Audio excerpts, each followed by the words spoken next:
Chassos, I'm oh my goddamn wits end. I have tried to record this video 4 goddamn times. I'm being tested by one of the Chaos Gods, which I know probably isn't Nurgle, because if you watch my last video, you know that it was inherently negative. I don't normally ever like to do those sorts of videos, but I guess I just needed a vent of my stuff. And then kind of dropped off the map a little bit. And that wasn't because I just, did a mic drop peace out after Rakiod Tau. I went to a Teams event, which was really fantastic, really stacked event. Our only losses were to the Team Australia practice teams. Somebody went there with influenza, and I ended up getting it. I'm not talking like common cold. I'm talking like influenza. And so that had me bedridden for 4 days. And then even 7, 8, 9 days after that was still showing symptoms of sickness and all that sort of stuff. So it's been a rough trot in the Pantheon household. So I can actually show you guys the note that I got from my doctor for this really, really serious sickness that I had, because I got to send this to work and whatever else. I mean, have a look.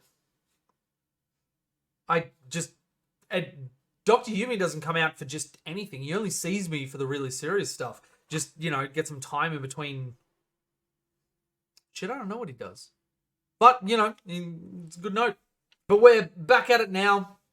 And with something really exciting, very, very recently, I went to an event and went undefeated with Tau, only dropping 4 points across the entire event. Now, I went with a slightly different list idea, and it worked out really, really well, having these little extra pieces and playing in a way that I figured Tau were going to have to go because of the changes, which were play the mission always. Before we get into the meat of the video, I just want to talk about my GT that I have coming up in October.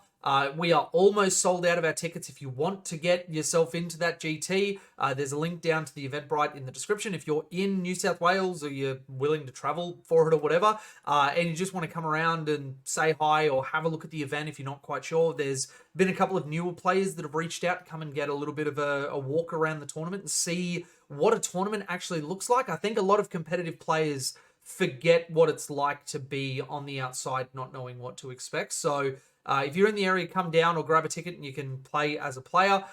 We have some really, really, really exciting stuff coming up. The first and foremost, in line with in my previous videos, I mentioned that if you are a patron or a YouTube member from now until the end of August, or at any point up to there, you will have your name on a massive banner, which is going to be there, right up next to Art of War and all the other stuff.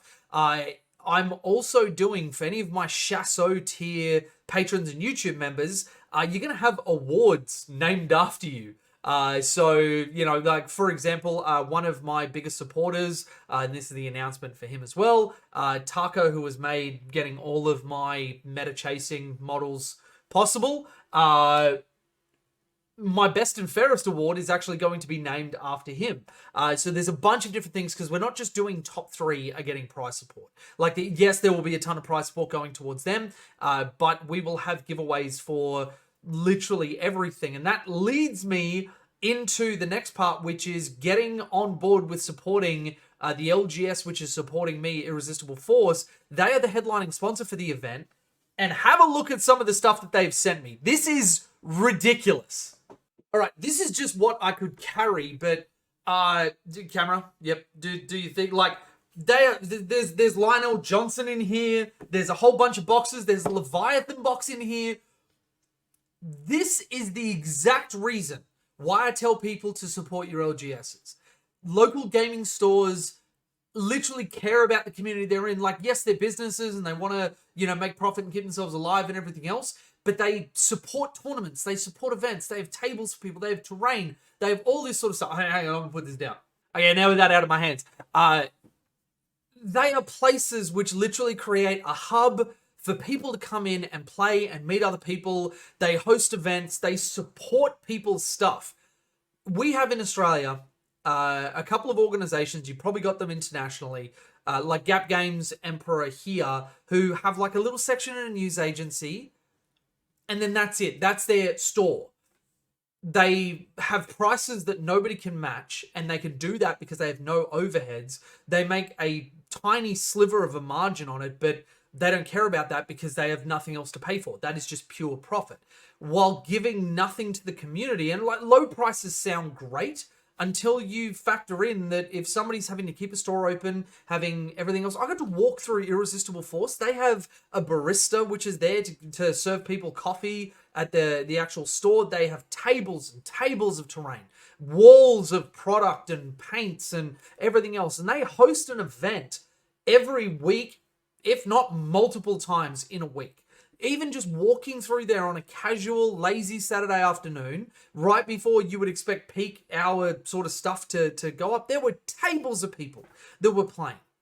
And that's really fantastic. That's what we should want for our community. So, anybody that is looking at anything, even if it's just a random ass unit or whatever else, we as consumers need to speak with our wallets and support local gaming stores that are helping our community.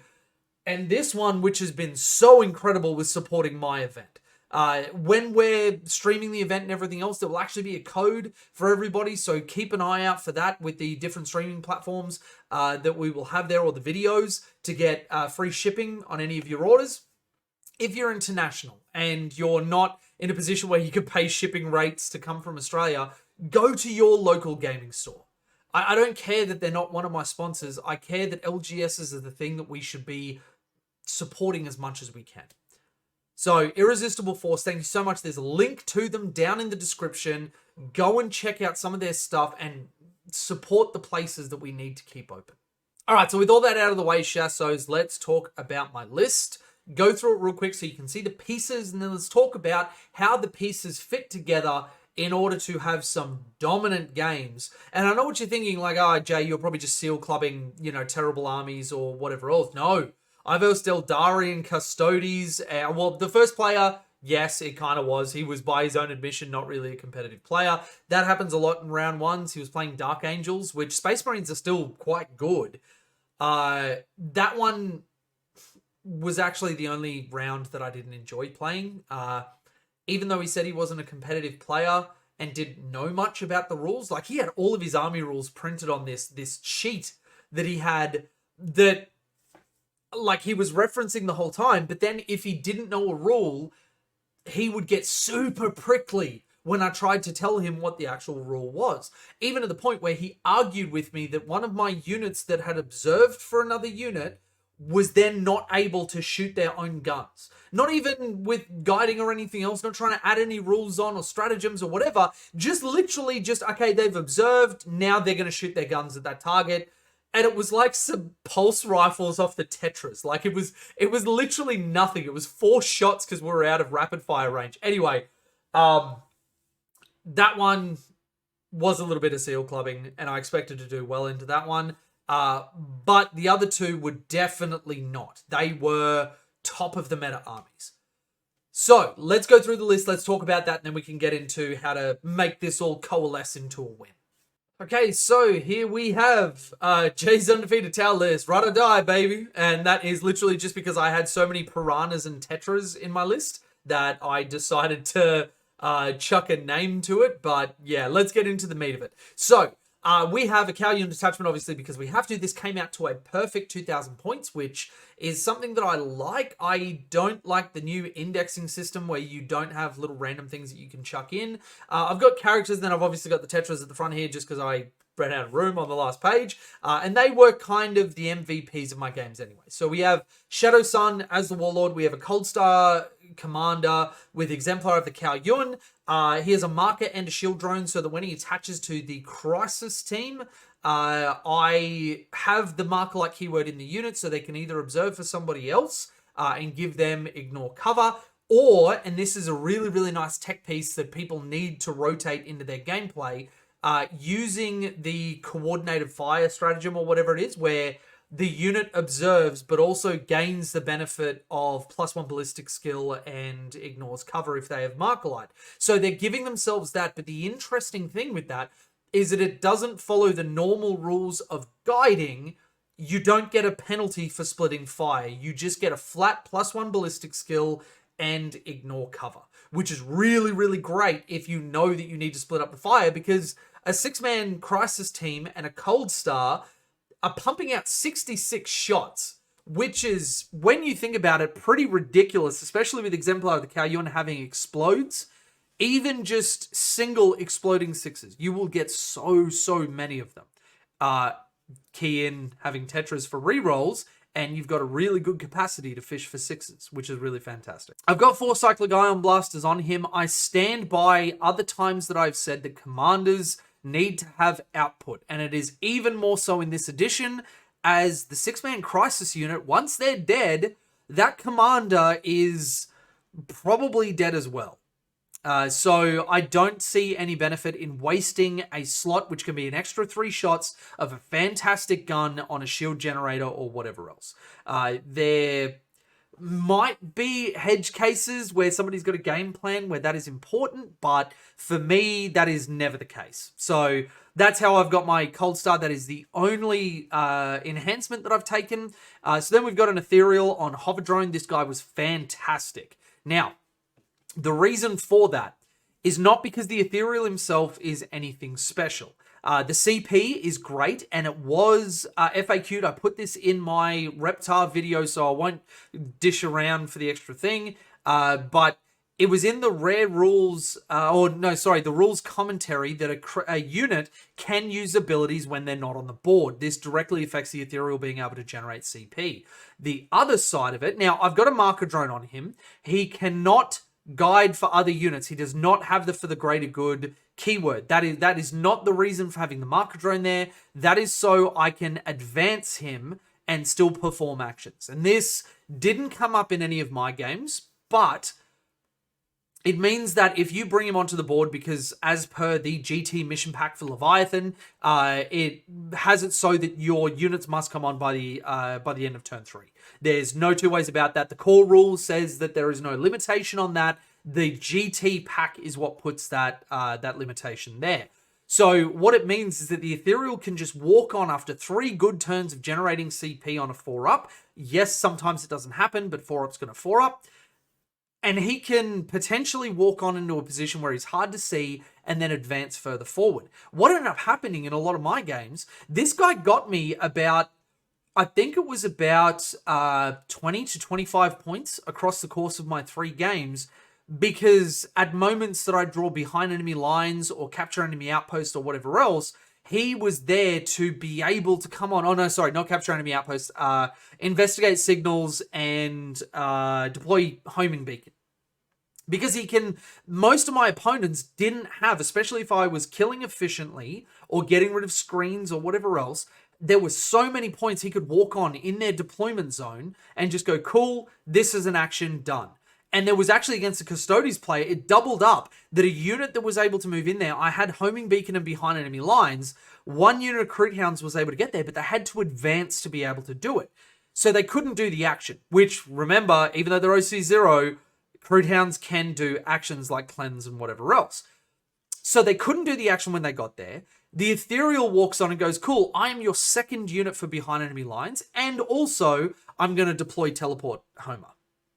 Which just really, really fantastic. He just picked up points all through the game. So make sure with characters like this, you think differently about how you're going to use them.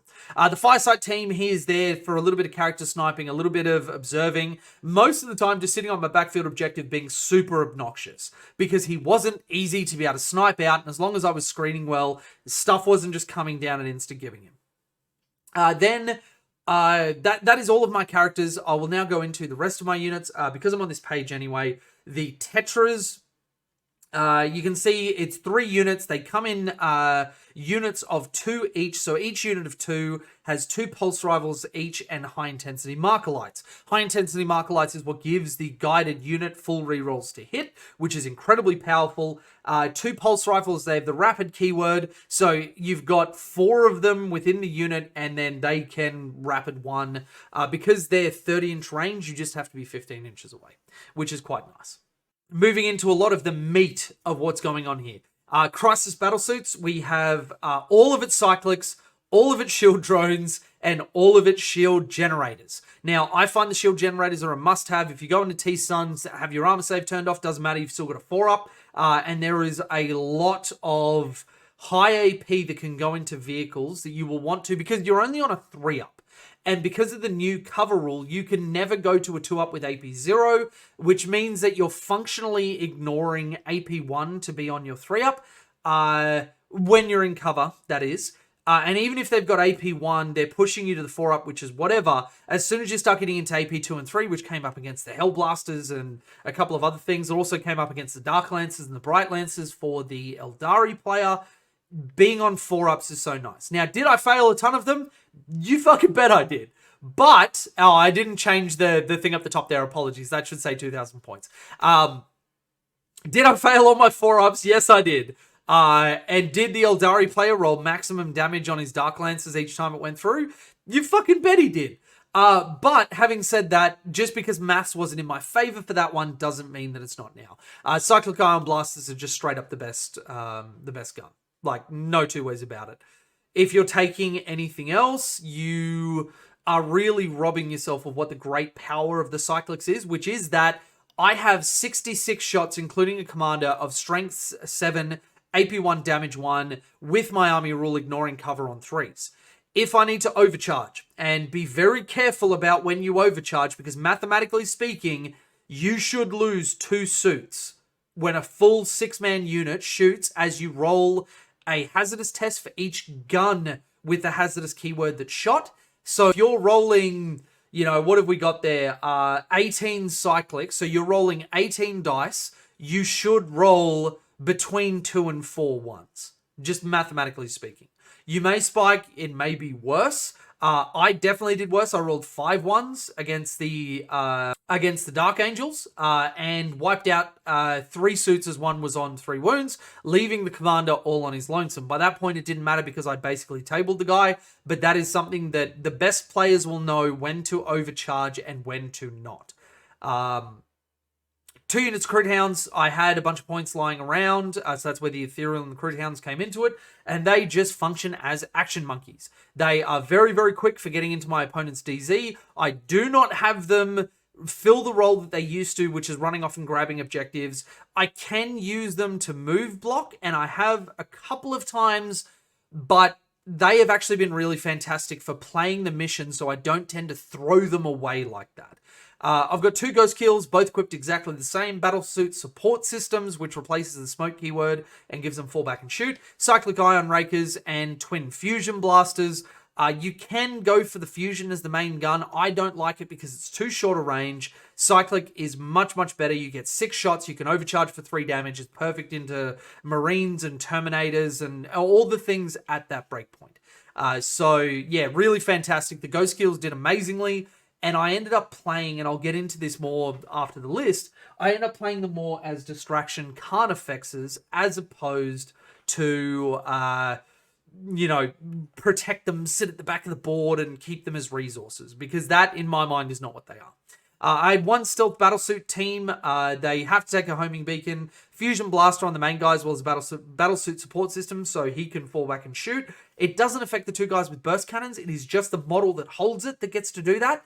But that also allows you to fall back, be eligible to shoot, and do objectives. And because these guys have jump back and fly, as well as the infantry keyword, they get to move through ruins and they can move over people. They can't be wrapped and all that sort of stuff. So if they live through a charge or whatever, you can still go out and observe because you're eligible to shoot.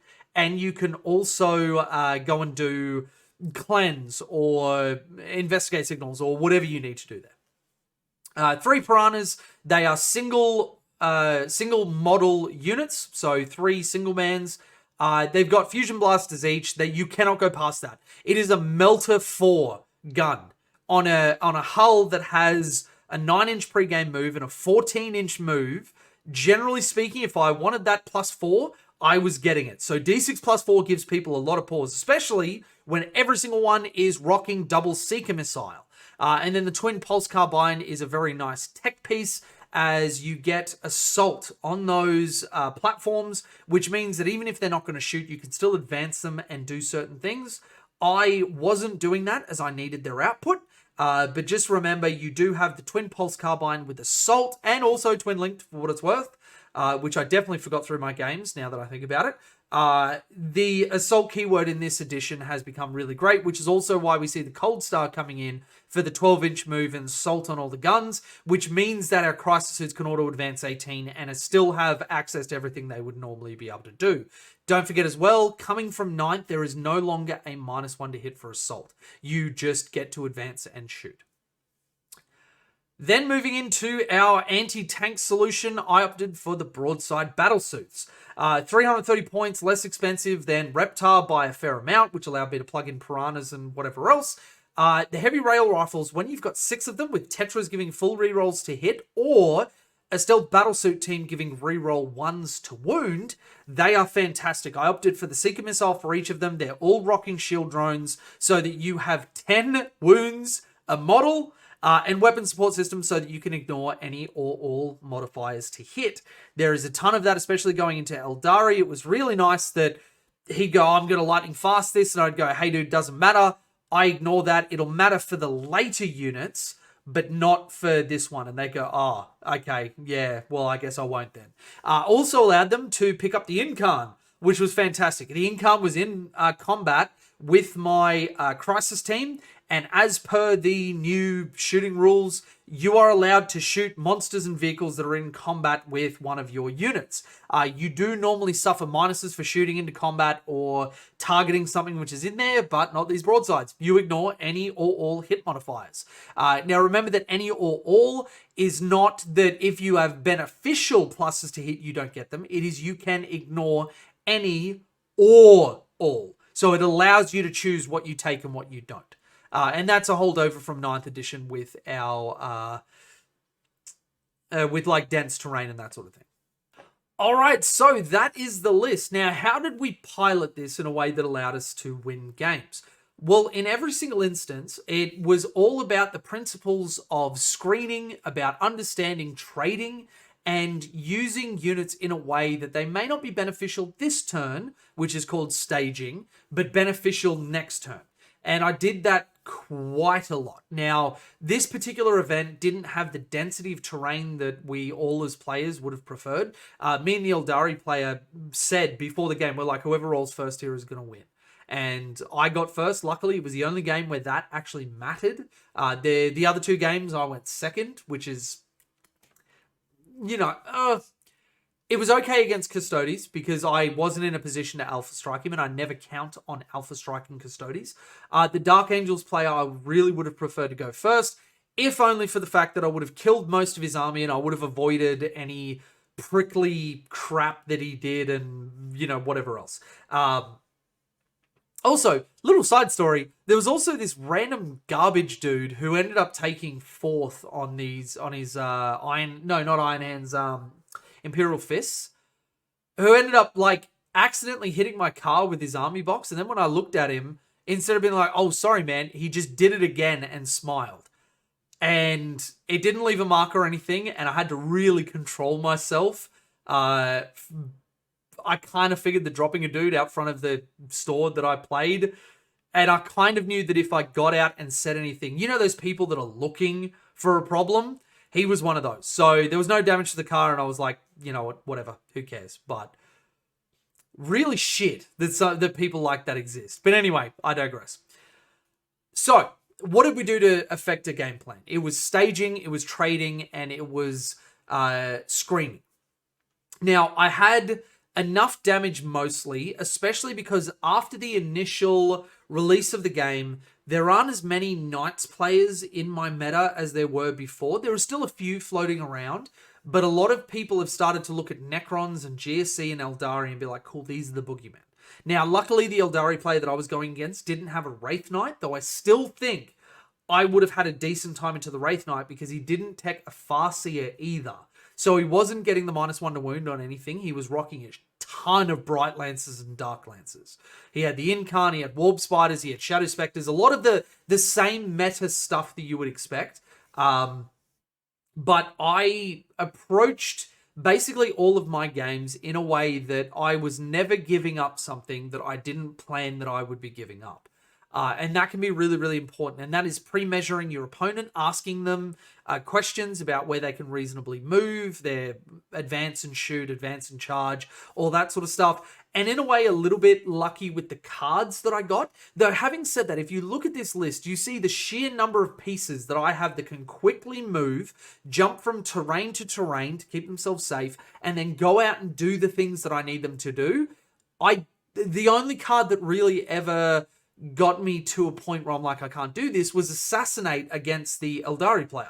And that's actually where I dropped my 4 points, because the Autark Wayleaper, which has Lone Operative, he was just phantasming to the point that I'd get in range, and if I couldn't be on his base, then I wasn't going to be able to follow up and shoot him, and I just wasn't able to do that with some of the tricks that he had.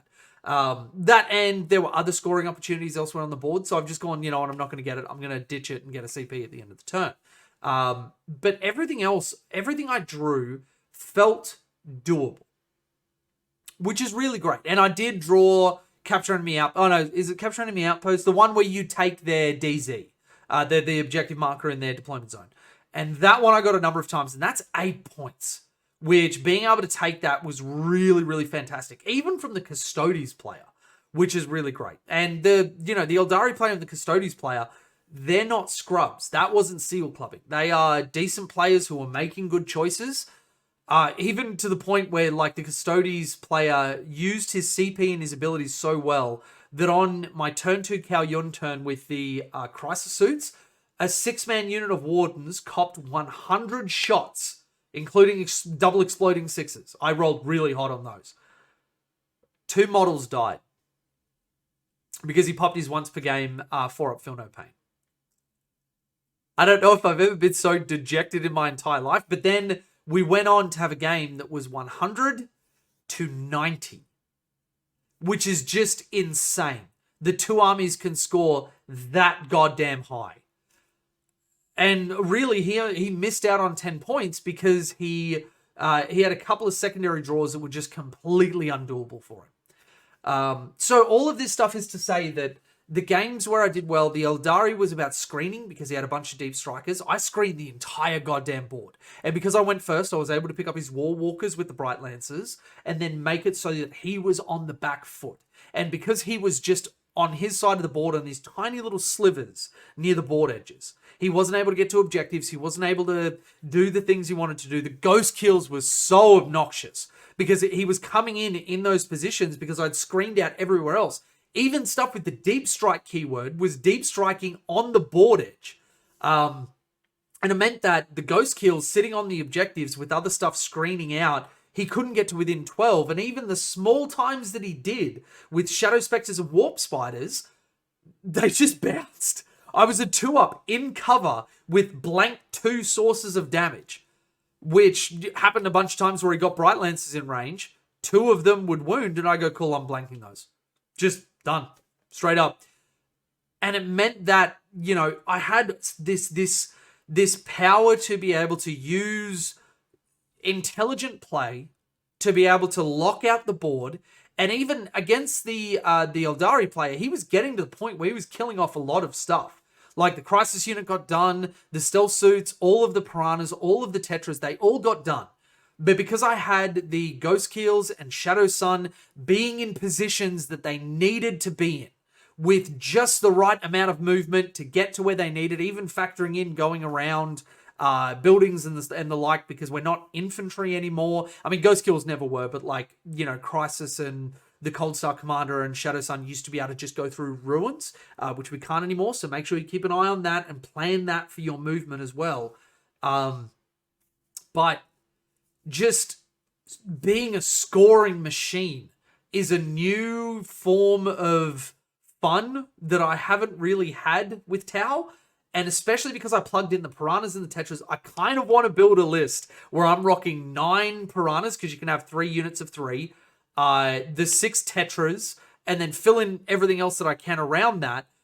Having T7 7 wound bodies, even though they're only a 4-up armor save, a lot of what Eldari was doing, if they're not bringing, Fire Prisms and Wraith Knights, they're wounding you on 5, sometimes even 6s.